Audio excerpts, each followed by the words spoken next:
श्री राम दोस्तों, स्वागत है आपका मेरे YouTube चैनल पे।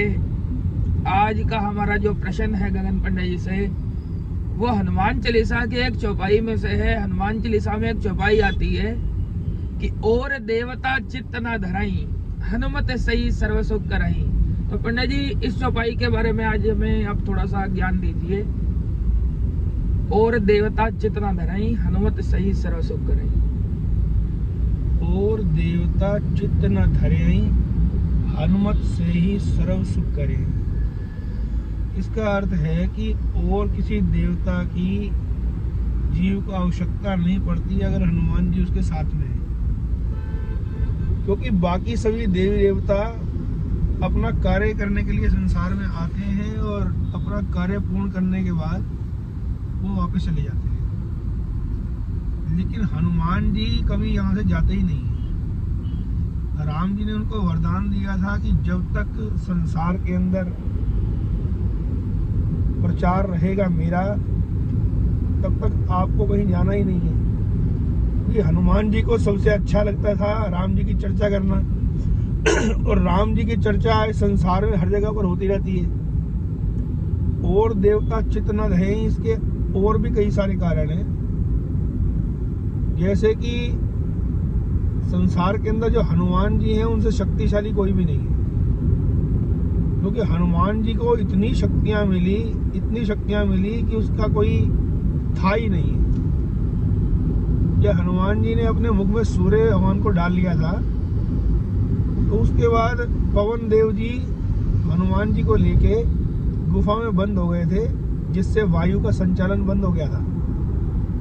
तो उनको मनाने के लिए इंद्र गए, और इंद्र ने जाकर पवन देव जी को प्रसन्न करने के लिए हनुमान जी को वरदान दिए।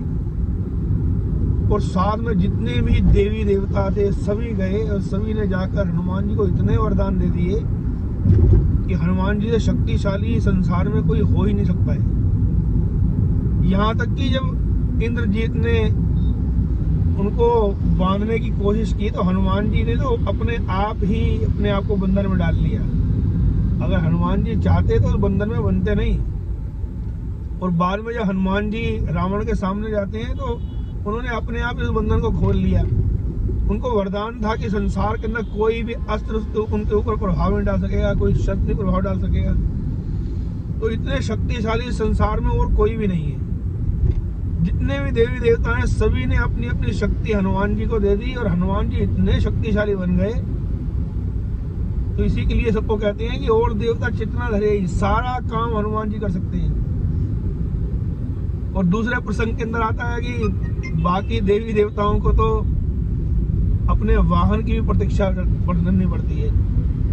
विष्णु जी ने कहीं पर जाना है तो उनको गरुड़ जी की प्रतीक्षा करनी पड़ती है।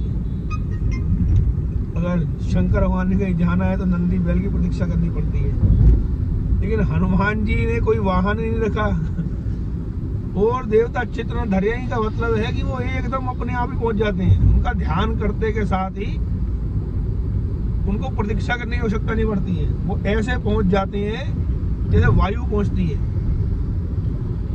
बाकी देवी देवता जो हैं वो इस चीज को देख रहे हैं कि हनुमान जी से शक्तिशाली कोई नहीं है। इसका कारण सबसे बड़ा यही बन गया कि सभी ने उनको वरदान दे दिए।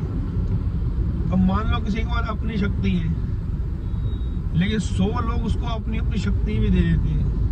100 लोग उनके सपोर्ट में आ जाते हैं, वो ज्यादा शक्तिशाली बन जाता है। पंडित जी, ऐसे ही एक बाली का प्रसंग में याद आ रहा है। बाली जो था वो बड़ा शक्तिशाली था। उसके अंदर भी ऐसी कोई शक्ति थी कि वो जिसके साथ भी युद्ध करने जाता था तो उसकी आधी शक्ति बाली के अंदर समा जाती थी। क्या उस बाली का हनुमान जी के साथ भी कभी युद्ध हुआ था? बाली ने हनुमान जी को युद्ध के लिए ललकारा, लेकिन हनुमान जी तो राम जी के भगत थे, राम जी की भक्ति में लीन थे। तो उन्होंने कहा कि मुझे युद्ध करना ही नहीं है, मुझे युद्ध करने का इतना शौक ही नहीं है, मैं क्या करूँ, मैं तो राम राम करता हूँ आराम से। लेकिन बाली ने जान के उनको राम जी की शपथ दे दी कि तुम्हें राम जी की शपथ है, तुम राम राम जप रहे हो ना, तुम्हें राम की शपथ है कि तुम मुझसे युद्ध करो। क्योंकि वो सिद्ध करना चाहता था कि इस दुनिया के अंदर मुझसे ज्यादा शक्तिशाली कोई नहीं है। लेकिन बाली को वरदान भी था कि जो उनके सामने युद्ध की अभिलाषा से आएगा उसकी आदि शक्ति उसमें आ जाएगी। और इसी बात पर वो इतना खुश हो रहा था कि हनुमान जी मेरे सामने आएंगे तो आदि शक्ति आ जाएगी। लेकिन जब युद्ध की ठन गई तो अगले दिन युद्ध होना था। ब्रह्मा जी हनुमान जी के पास आए और हनुमान जी के पास आने के बाद कहते हैं कि आप अपनी केवल 10% अपनी शक्ति लेने के बाद बाली के सामने जाना। हनुमान जी तो समझ गए, लेकिन और कोई समझ नहीं पाया। अगले दिन जब युद्ध शुरू होने लगा तो हनुमान जी और बाली जब एक दूसरे के सामने आए तो हनुमान जी अपनी 10% शक्ति लेकर ही गए थे और बाली में वो 5% शक्ति प्रवेश कर गई। हनुमान जी की 10% जो थी उसमें से 5% जैसे ही बाली के अंदर प्रवेश करी तो बाली का शरीर एकदम गर्म हो गया, शरीर फटने लग गया, पूरे शरीर में दरारें आ गई, खून निकलने लग गया, सारे शरीर के अंदर जो दरारें आ रही उसमें खून रिसने लग गया। तो बाली परेशान हो गया कि ये क्या है। और बाली को एक आकाशवाणी हुई कि बाली जितना जल्दी हो सके हनुमान जी से दूर भाग गया। बाली इस बात से परेशान था कि ये मेरे शरीर को क्या हो रहा है। बाली भागते भागते भागते कई योजन दूर निकल गया और वहां जाकर बेहोश हो गया और कई महीने के बाद उसको होश आया। जब उसने समझने की कोशिश की कि ये मेरे साथ क्या हुआ तो उनको पता लगा कि हनुमान जी की जो 10% शक्ति थी उसमें से 5% शक्ति मुझ में जब अंदर एंट्री करी, मेरे अंदर आई तो मेरा शरीर उनको सहन नहीं कर पाया।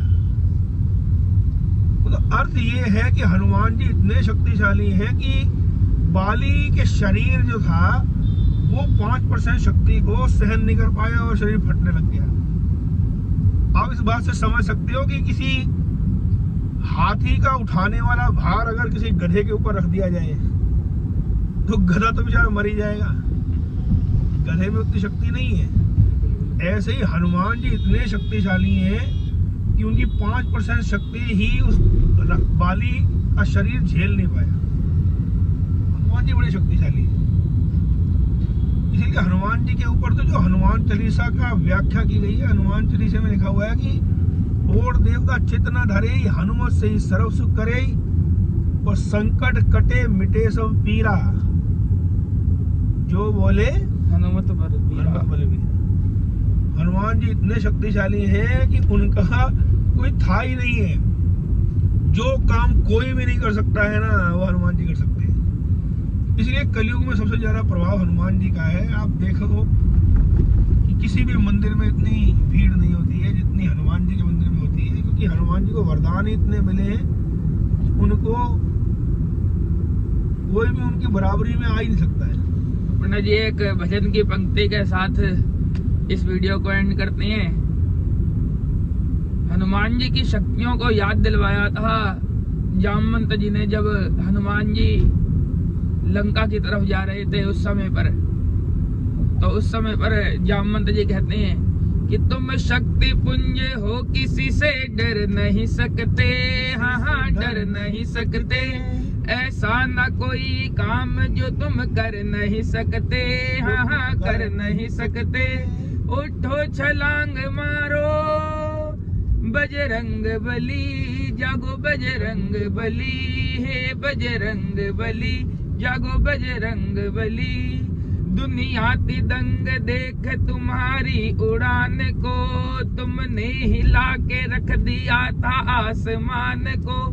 आकाश तुम्हारे लिए था एक अखाड़ा, हाँ हाँ एक अखाड़ा। जिसने भी लिटा कर उसे पल भर में पछाड़ा। हनुमान जी हो, हनुमान जी कहाँ गई वो शक्ति विलक्षण।